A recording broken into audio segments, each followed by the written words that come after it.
Hello दोस्तों, आप सभी को नमस्कार। जय जोहार। आप सभी का हमारे चैनल भारत भूमि विद्यापीठ में हार्दिक स्वागत है। आज का हमारा ये वीडियो बैगा जनजाति पर बनाया गया है। हम बैगा जनजाति को उनके संकेंद्रण, आर्थिक, सामाजिक, धार्मिक स्थिति के साथ उनमें प्रचलित विशेष गोदना प्रथा के आधार पर विस्तृत अध्ययन आज हम करेंगे। तो चलिए आज का ये वीडियो स्टार्ट करते हैं। Baiga medicine man of Gond के नाम से जाने जाने वाले बैगा जनजाति छत्तीसगढ़ के मैकल पर्वत श्रेणी के किनारे किनारे राजनांदगांव, कवर्धा, मुंगेली, बिलासपुर से पूरे कोरिया तक मिलते हैं। मतलब ये मैकल पर्वत श्रेणी के किनारे किनारे जितने भी जिले आपके हैं मैकल पर्वत श्रेणी में, उसमें आपको बैगा जनजाति मिलता है। बैगा अपने को आदि पुरुष मानते हैं तथा पृथ्वी के उत्पत्ति के साथ ही अपने आप को जोड़ते हैं। वैसे तो ये अपना उत्पत्ति नांगा बैगा से मानते हैं।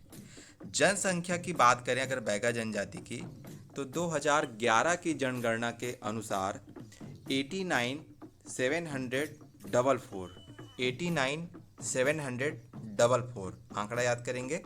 89,744 ये इनकी टोटल पॉपुलेशन है। ठीक है, 89 कम से कम याद रखिएगा कि 89,000, 89,000 इतना याद रखना है कम से कम। लिंगानुपात की बात करें तो 1001 बहुत ईजी है। लिंगानुपात 1001। साक्षरता दर लगभग 32%, ऐसे याद करेंगे। साक्षरता दर लगभग 32%। अब हम बैगा जनजाति के आर्थिक जीवन के बारे में अगर बात करें तो इनका मुख्य व्यवसाय पहला झूम कृषि या उसी को स्थानांतरित कृषि कहते हैं, प्लस शिकार करना। बैगा जनजाति में प्रचलित झूम कृषि को बेवार कहा जाता है। इसमें हल चलाना मना है। बैगा जनजाति में हल चलाना मना है। जो बेवार कृषि करते हैं इस पर हल चलाने के लिए मनाही है। पुजारी के रूप में भी कार्य करते हैं ये गोंडों के, जो गोंड है उनके पुजारी के रूप में भी कार्य करते हैं। वन औषधि, वनोपज एकत्रित करने का कार्य करते हैं, इसीलिए मेडिसिन मैन भी कहलाते हैं। इसीलिए ये मेडिसिन मैन कहलाते हैं। क्यों? क्योंकि ये वनौषधि एकत्रित करते हैं और जड़ी बूटियों से लोगों का उपचार करते हैं। प्रमुख पेय पदार्थ की अगर बात करें तो प्रमुख पेय पदार्थ इनका ताड़ी है। बैगा क्या पीते हैं? ताड़ी पीते हैं। और सुबह के समय ये बासी, दोपहर में पेज और रात्रि में बियारी इनका प्रमुख भोजन है। कुल मिला के अगर आप इसको सही तरीके से समझें तो इनके यहाँ खाना एक ही बार बनता है रात्रि के समय में। रात्रि को जो खाना बनेगा उसको बियारी बोला जाएगा। खाना खाते हैं, उसके बाद कुछ मात्रा में जो चावल है उसको पानी में भिगा कर रखते हैं, उसको बासी बोलते हैं। तो सुबह उठकर ये बासी खाते हैं। उसके बाद जो पेज, जो बासी के बाद जो एक्स्ट्रा थोड़ा सा जो पेज, जो पानी जिसमें चावल को पानी में जो भिगा कर रखे रहते हैं, वो जो पका हुआ जो चावल है, उस पानी को ये दोपहर में पेज के रूप में पीते हैं। तो इस प्रकार से इनके यहाँ खाना एक बार शाम को बनता है। ठीक है, ये इनकी परंपरा है। उसके बाद में अगर सामाजिक स्थिति हम देखें तो सामाजिक स्थिति इनकी पितृ सत्तात्मक, पितृ स्थानीय, पितृवंशीय है। स्त्रियों की स्थिति सम्मानजनक है। स्त्रियां कपची वस्त्र धारण करती हैं। ये नाम इम्पॉर्टेंट है। जो वो साड़ी पहनती है सफ़ेद कलर का, उसको कपची बोला जाता है। स्त्रियां कपची वस्त्र पहनती है तथा इनका प्रिय आभूषण गोदना है। इसीलिए बैगा जनजाति को गोदना प्रिय जनजाति भी कहा जाता है। मृतक संस्कार में यहाँ शव को जलाने की परंपरा है, ये याद रखना है आपको। इनकी उपजातियों में बिंजवार, रे मैना, बाद मैना, कोडवन, कुंडी, भरौतिया, नरौतिया, इसको एक साथ याद रखेंगे। देखिए, बैगा बिंजवार, बैगा बिंजवार, रे मैना, बाद मैना, रे मैना, बाद मैना, कोडवन, कुंडी, कोडवन, कुंडी, भरौतिया, नरौतिया, भरौतिया, नरौतिया, ये इनकी उपजातियां हैं। वहीं प्रचलित विवाह में इनके यहाँ पैठूल अर्थात हठ विवाह, जिसमें अपना लड़की लड़के के घर में आकर के अपना डराने धमकाने से भी नहीं जाती, ज़बरदस्ती उसके यहाँ आकर रहने लगती है, इसको बोलेंगे हठ विवाह, पैठूल। लमसेना अर्थात सेवा विवाह, लड़के के द्वारा लड़की के यहाँ जाकर जो सेवा किया जाता है, ठीक है, उसको बोलेंगे लमसेना विवाह। और गुरावट विवाह, विनिमय विवाह, दो परिवारों के बीच में अदला बदली, गुरावट परिवार। ठीक है, गुरामट विवाह। और खड़ोनी विवाह प्रचलित है जिसको पुनर्विवाह कहा जाता है। कर्मा इनका प्रमुख नृत्य है। साथ ही ये बड़े शौक से बिल्मा, सैला, परघौनी भी करते हैं। स्थानीय पंचायत की परंपरा इनमें है जिनमें मुकद्दम, सम्रत एवं दीवान जैसे पदाधिकारी होते हैं।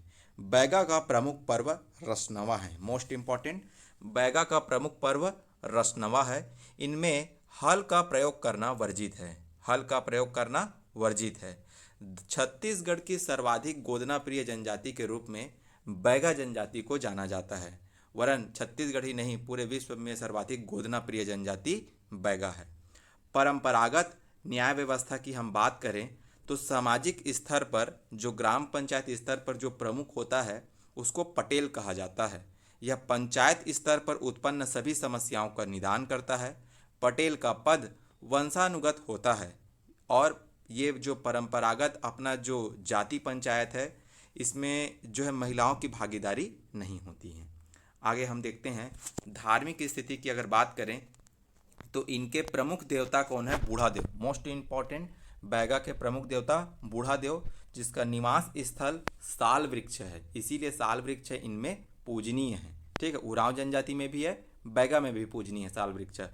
बैगा में क्यों है? क्योंकि बूढ़ा देव का निवास साल वृक्ष में। ठीक है, गांव की रक्षा के लिए ठाकुर देव का पूजा करते हैं। गांव अर्थात जमीन की रक्षा के लिए ठाकुर देव का पूजा करते हैं, इजी है। ठीक है, गांव की रक्षा के लिए ठाकुर देव, जमीन की रक्षा के लिए ठाकुर देव। कर्मा देवी या कर्म के देवता के लिए ये साजा वृक्ष की पूजा करते हैं। इनका ऐसा मानना है कि कर्मा देवी या कर्म के देवता साजा वृक्ष पर निवास करते हैं। बीमारी से रक्षा के लिए ये दूल्हा देव अर्थात महादेव की पूजा करते हैं। तंत्र मंत्र जादुई शक्ति का ज्ञान परंपरागत रूप से प्राप्त है, मतलब पीढ़ी दर पीढ़ी इनको दिया जाता है। देवी देवताओं के पुजारी को भूमिका कहा जाता है। ठीक है, देवी देवताओं के पुजारी को बैगा में भूमिका कहा जाता है। कुल देवी देवता दूल्हा देव, नारायण देव। और त्यौहार की बात करें तो अन्य त्यौहार में इनका प्रमुख पर्व क्या है? रसनवा पर्व। इसके साथ ही ये हरेली, पोला, नवाखानी, दशहरा, काली चौदस मनाते हैं। रतौना पर्व, ठीक है, रतौना पर्व नागा बाबा की पूजा से जुड़ा हुआ एक इनका पर्व है जिनसे ये अपनी उत्पत्ति मानते हैं। उसके बाद में बैगा जनजाति पर प्रचलित गोदना प्रथा को हम देखते हैं। गोदना को इंग्लिश में टैटू कहते हैं। जिस प्रकार से शहरी अंचल में लोग टैटू गोदवाते हैं उसी तरह से ये आदिम जनजाति में एक श्रृंगार का साधन है गोदना, जिसे इंग्लिश में टैटू कहते हैं। गोदना गोदने का कार्य बैगा में एक विशेष गोदी जनजाति की महिला करती हैं, गोदी जनजाति के महिलाओं के द्वारा किया जाता है। और ये गोदनाओं का प्रकार है, 5 प्रकार। पहला, कपाल गोदना। 8 वर्ष की आयु में भौहों के बीच वी आकार का, भौहों के बीच में वी आकार का जो गोदना गोदा जाता है इसको कपाल गोदना बोलते हैं। ये 8 वर्ष की आयु में संपन्न होता है। उसके बाद आता है पृष्ठ गोदना, या इसको बोलते हैं पुखड़ा गोदाय, उनकी भाषा में बोलते हैं पुखड़ा गोदाय, पृष्ठ गोदना। ये 15 से 16 वर्ष की आयु में प्रेम संबंधों की मजबूती हेतु, ठीक है, प्रेम संबंधों, विवाह के बाद प्रेम संबंधों की मजबूती हेतु। तीसरा है वक्ष गोदना, ठीक है, वक्ष गोदना। इसी वक्ष गोदना ये किस लिए होता है? आनंद का प्रतीक, ठीक है। इसी वक्ष गोदना के अंतर्गत ये झेला गोदना गोदवाती हैं छाती पे अपने। झेला गोदना में वो भगवान कृष्ण का अंकन होता है और वक्ष गोदना के अंतर्गत फूल, टिपका, पुतरी, इस प्रकार की आकृतियां बनवाई जाती हैं। चौथा प्रकार है बाह गोदना, इसको बोलते हैं पौरी गोदाय। बाह गोदना, पौरी गोदाय, अपने बाह में। यौन इच्छा का प्रतीक, ठीक है, यौन इच्छा का प्रतीक, इसमें मछली, कांटा, बिच्छू को बनाया जाता है।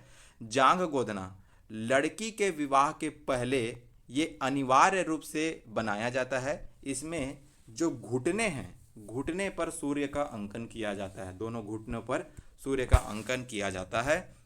मान्यता है बैगा जनजाति में कि गोदना मृत्युपरांत भी साथ जाता है। अगर आप गोदना धरती पर नहीं गोदवाएंगे तो देवता ऊपर में सब्बल से गोदना गोदते हैं, ऐसी इनकी मान्यता है। इसलिए गोदना गोदवाना अनिवार्य रूप से इन जनजाति में प्रथा है। सर्वाधिक प्रिय गोदना झेला गोदना, जो अपने छाती पर बनवाया जाता है।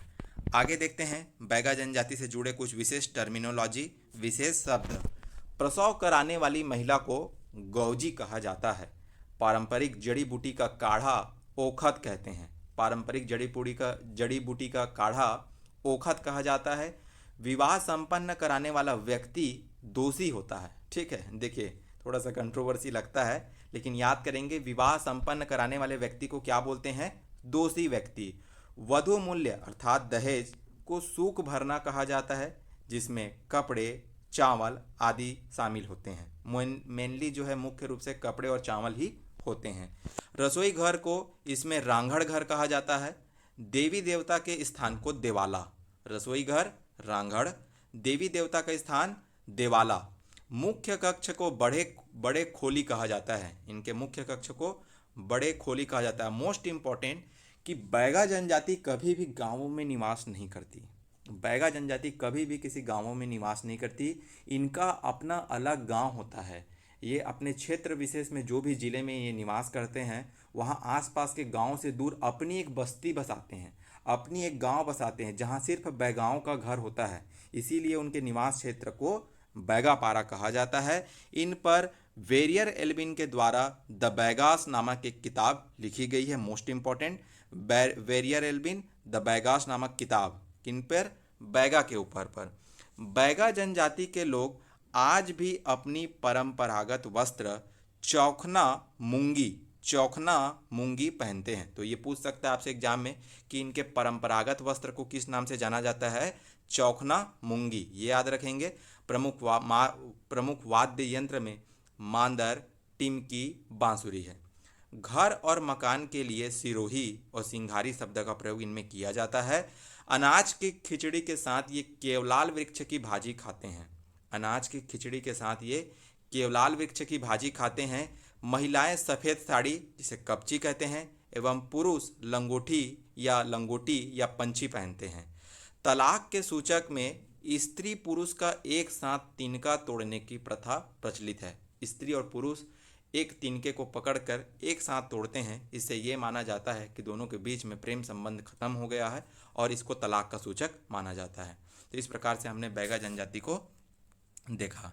तो आशा करते हैं आपको ये वीडियो पसंद आया होगा। अगर ये वीडियो आपको पसंद आया तो प्लीज़ लाइक करिए, सब्सक्राइब करिए, शेयर करिए। आज के इस वीडियो में इतना ही। जय हिंद, जय भारत, जय छत्तीसगढ़। धन्यवाद।